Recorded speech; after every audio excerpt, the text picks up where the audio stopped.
ইন্টারনেটের মাধ্যমে বিভিন্ন প্রতারণার অভিযোগ মাঝে মধ্যেই উঠে আসে। এবার অনলাইন গেমিং অ্যাপের মাধ্যমে কোটি কোটি টাকার প্রতারণা চক্রের হদিশ মিলল নিউ টাউনে। অফিস খুলে কোটি কোটি টাকার প্রতারণার অভিযোগ, এমনকি দুবাইয়েরও যোগ রয়েছে এই ঘটনায়। তদন্তে নেমে 10 জনকে গ্রেফতার করল নিউ টাউন থানার পুলিশ। জানা গিয়েছে নিউ টাউনের CE 132 নম্বর বাড়িতে সেখানে একটি অফিস খোলা হয়। সেখান থেকে উদ্ধার প্রচুর নথি, 100টির ওপর সিম কার্ড, 100টি ব্যাংকের পাসবই এবং 100টি ATM কার্ড। ধৃতরা মূলত উত্তরাখণ্ড এবং ছত্তিশগড়ের বাসিন্দা বলে প্রাথমিকভাবে জানা যাচ্ছে। যুব সম্প্রদায়ের একটা বড় অংশ অনলাইন গেমে মত্ত, আর সেই অনলাইন গেম খেলতে গিয়ে নিঃস্ব হয়ে যাচ্ছে অনেকেই। পুলিশ সূত্রে জানা গিয়েছে যে দুবাই থেকে অপারেট হওয়া একটি অনলাইন গেম প্রতারণা চক্রের অংশ হিসেবে নিউ টাউনের CE ব্লকে বেশ কিছুদিন ধরে একটি অফিস খোলা হয়। সেখান থেকেই চলতো এই প্রতারণা চক্র। এদিকে গোপন সূত্রে খবর পেয়ে সেই অফিসে হানা দেয় নিউ টাউন থানার পুলিশ। সেখান থেকে মোট 10 জনকে গ্রেফতারও করা হয়। এরা মূলত উত্তরাখণ্ড এবং ছত্তিশগড়ের বাসিন্দা। তল্লাশি চালিয়ে ওই অফিস থেকে বহু নথি, 100টি মতো সিম কার্ড, ATM কার্ড, পাসবই উদ্ধার হয়েছে। জিজ্ঞাসাবাদে পুলিশ জানতে পারে যে এই গেম যারা ডাউনলোড করেন তারা প্রথমে নির্দিষ্ট একটি টাকা ডিপোজিট করে গেম খেলা শুরু করেন। পরবর্তীতে বেশি অ্যামাউন্টের টাকা দিয়ে গেম খেললেও জেতা টাকা উইথড্র করতে গেলে নানান অজুহাত দেখানো হতো বলেই অভিযোগ। এইভাবে জেতা টাকা আর কার্যত পাওয়া যেত না বলেই জানা যাচ্ছে। এই বিষয়ে তদন্তে নেমে 10 জনকে গ্রেফতার করেছে পুলিশ। এই চক্রের সঙ্গে আর কে বা কারা জড়িত রয়েছে, এছাড়াও অফিস ছাড়াও আর কোথায় কোথায় অফিস রয়েছে সেই বিষয়ে জানতে তদন্ত শুরু করেছে পুলিশ।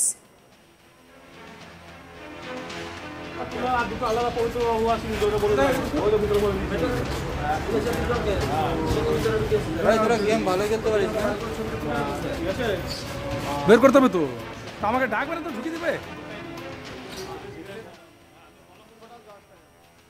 এই নিয়ে আমার কলিগ অরিন্দম ভট্টাচার্যের একটি রিপোর্ট দেখাবো আপনাদের। অনলাইন গেম অ্যাপের মাধ্যমে প্রতারণা চক্রের হদিশ, আর এই চক্রের 10 জনকে গ্রেপ্তার করেছে বিধাননগর পুলিশ। বিধাননগরের নিউ টাউন এরিয়াতে একটি বাড়িতে এরা অফিস খুলে 1 মাসেরও বেশি সময় ধরে কিন্তু এই চক্র চালাতো এবং এই চক্র বহু মানুষকে কিন্তু প্রতারিত করেছে, এরকমটাই কিন্তু পুলিশ সূত্রে খবর।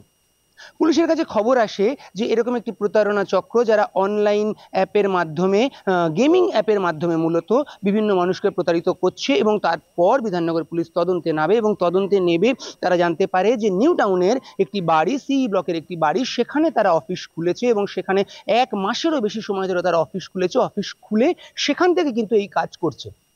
এরপরই বিধাননগর পুলিশের অফিসিয়ালসরা সেখানে পৌঁছে যায় এবং সেখানে পৌঁছে যাওয়ার পরে তারা সেখান থেকে 10 জনকে কিন্তু ইতিমধ্যে গ্রেপ্তার করেছে এবং সেখান থেকে প্রচুর সিম কার্ড, প্রচুর ব্যাংক অ্যাকাউন্টের ডিটেলস সহ বিভিন্ন গেজেট, ইলেকট্রনিক গেজেট সেখান থেকে কিন্তু পুলিশ ইতিমধ্যেই পেয়েছে এবং সেগুলো কিন্তু তদন্ত করে দেখছে। এখন প্রশ্ন যে এই যে গেম অ্যাপ, সেই গেম অ্যাপের মাধ্যমে এরা কিভাবে প্রতারণা করতো।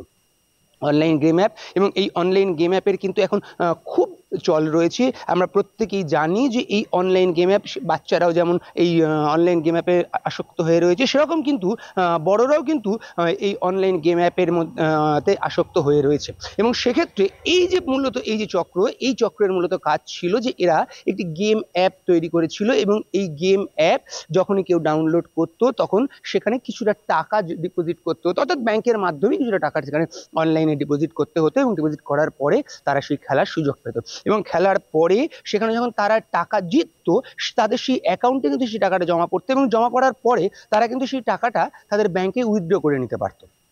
এবং এতে কিন্তু স্বাভাবিকভাবেই প্রথমে মানুষের বিশ্বাস অর্জন হতো এবং পরবর্তীতে মানুষ কিন্তু আরও বেশি টাকা সেখানে ইনভেস্ট করতো এবং বেশি টাকা লাগিয়ে তারা সেই খেলাটা শুরু করতো। এবং যখন বেশি টাকা লাগানোর পরে যখন তারা আরও অনেক বেশি টাকা সেখান থেকে জিততো, অর্থাৎ সেই খেলায় যখন জিততো এবং সেই জেতার পরিমাণ বা সেই জেতার অঙ্ক যখন অনেকটাই বড় হয়ে যেত, তখন কিন্তু আর সেই টাকা তারা তুলতে পারতো না। অর্থাৎ যে টাকা তারা ইনভেস্ট করেছে সেই টাকাটা যেমন সেখানে আটকে যেত, পাশাপাশি যে টাকা তারা জিতেছে সেই টাকাটাও কিন্তু তারা আর তুলতে পারতো না। অর্থাৎ পুরোটাই কিন্তু প্রতারণা। এবং সেই যে প্রতারণা চক্র, এই প্রতারণা চক্র কিন্তু দীর্ঘদিন ধরেই চলছিল। এই গেম অ্যাপের মাধ্যমেই কিন্তু এইভাবে প্রতারিত করা হচ্ছিল সাধারণ মানুষদের, বাচ্চা থেকে শুরু করে সবাইকে। কারণ আমরা জানি যে এই মুহূর্তে কিন্তু বাচ্চারা এই অনলাইন গেম অ্যাপে যথেষ্ট ইন্টারেস্টেড এবং তারা কিন্তু যথেষ্ট আসক্ত, এবং তারা হাতে মোবাইল পেলেই কিন্তু এই গেম অ্যাপ, যেটা অনলাইন গেম অ্যাপ, সেই গেম অ্যাপে খেলছে। বড়রাও বাদ নেই, বড়রাও কিন্তু যথেষ্ট পরিমাণে অনলাইন গেম অ্যাপে খেলছে। এবং আমরা বিভিন্ন জায়গায় বিজ্ঞাপনও দেখে থাকি, এবং পুলিশের পক্ষ থেকে কিন্তু বারবার সতর্কও করে দেওয়া হয় যে এই সমস্ত যে গেম অ্যাপগুলো রয়েছে সেগুলো কিন্তু বুঝে তারপরেই সেখানে ইনভেস্ট করা উচিত, বা তারপরেই সেইখানে কিন্তু অনলাইনে গেম খেলা উচিত। এক্ষেত্রেও কিন্তু অনেকটা সেই রকমই। এক্ষেত্রে কিন্তু প্রথমে মানুষকে তারা আশ্বস্ত করতো, অর্থাৎ প্রথমে যখন এই গেম অ্যাপটা তারা মানুষ ডাউনলোড করতো এবং তারপরে যখন খুব অল্প একটা অ্যামাউন্ট সেখানে ডিপোজিট করতে হতো, করে যখন তারা সেই খেলা শুরু করতো তখন কিন্তু তাদের কোনো অসুবিধে হতো না, তারা জেতা টাকা কিন্তু অতি সহজেই তুলতে পারতো। কিন্তু তারপরেই যখন বেশি পরিমাণ টাকা সেখানে ইনভেস্ট করার প্রয়োজনীয়তা পড়তো বা করতে হতো, বা মানুষ বিশ্বাস হয়ে যাওয়ার ফলে সেখানে বেশি পরিমাণ টাকা ইনভেস্ট করতো, তখন কিন্তু তাদের জেতা টাকা বা সেই ইনভেস্ট করা টাকা আর তারা তুলতে পারতো না। স্বাভাবিকভাবেই তারা প্রতারণার শিকার হতো, এবং কোটি কোটি টাকা কিন্তু এইভাবেই প্রতারিত হয়েছে এই গেম অ্যাপের মাধ্যমে। এরকমটা কিন্তু আমরা পুলিশ সূত্রে জানতে পারছি। এবং এই যে 10 জন যাদেরকে ইতিমধ্যেই বিধাননগর পুলিশ অ্যারেস্ট করেছে, এবং পুলিশ তাদেরকে অ্যারেস্ট করে মূলত এদেরকে নিজেদের কাস্টাডিতে নিয়েছে, এবং নিয়ে যেটা জানতে চাইছে যে কিভাবে তারা এই ব্যাংকের মাধ্যমে টাকা ট্রানজাকশন করতো, বা কতজনকে তারা প্রতারিত করেছে এভাবে, বা কত টাকা তারা এইভাবে পেয়েছে, বা কত টাকা তারা মূলত এইভাবে মানুষকে চিট করেছে। তাদের এই যে চক্র, এই চক্র আর কোথায় কোথায় বিস্তৃত রয়েছে, যেরকমটা আমরা পুলিশ সূত্রে জানতে পাচ্ছি যে হয়তো এই চক্রের শুধুমাত্র আন্তঃরাজ্য নয়, রাজ্যের বাইরে অর্থাৎ দেশের বাইরেও কিন্তু যোগাযোগ থাকার একটা সম্ভাবনা রয়েছে। পুলিশ কিন্তু সেই জায়গাটাও খতিয়ে দেখছে যে বিদেশেও এই চক্রের কোনো লিঙ্ক রয়েছে কিনা, বা বিদেশ থেকেও এই চক্র এখানে অপারেট হতো কিনা, এরকম কিন্তু একটা সম্ভাবনা যেটা আমরা পুলিশ সূত্রে জানতে পাচ্ছি, এবং সেটাও কিন্তু এই মুহূর্তে বিধাননগর পুলিশ খতিয়ে দেখছে। তবে আপাতত এই যে 10 জন তাদেরকে গ্রেপ্তার করেছে, এবং মূলত তাদের কাছ থেকে যেটা বিধাননগর পুলিশ জানতে চাইছে যে এই যে গেম অ্যাপ, এর মাস্টার মাইন্ড কে, বা এই গেম অ্যাপ কত মানুষকে প্রতারিত করেছে, বা কত টাকার প্রতারণা করেছে, এবং কোথায় কোথায় এই চক্র ছড়িয়ে রয়েছে, এবং আর কারা কারা এই চক্রের সাথে জড়িত, কিংবা এই যে গেম অ্যাপ বা এই যে চক্র, এদের আর কোথায় কোথায় অফিস রয়েছে, এরকম একাধিক প্রশ্ন বিধাননগর পুলিশের, এবং তারা কিন্তু সেটাই জানতে চাইছে। এবং সেই জন্য কিন্তু এই যাদেরকে অ্যারেস্ট করেছে তাদেরকে জিজ্ঞাসাবাদ করেই কিন্তু এই পুরো যে চক্র, সেই চক্রের হদিশ পেতে চাইছে।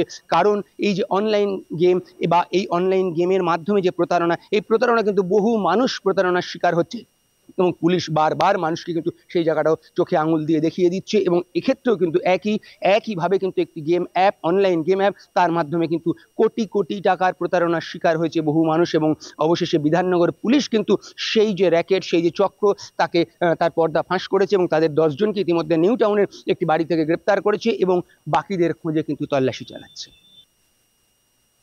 এই ভিডিও সম্পর্কে আপনারা আপনাদের মতামত জানাবেন। ভিডিও ভালো লাগলে লাইক করবেন, শেয়ার করবেন, সাবস্ক্রাইব করতে ভুলবেন না। আজ তাক বাংলার ইউটিউব চ্যানেলকে ফলো করবেন, হোয়াটসঅ্যাপ চ্যানেলও।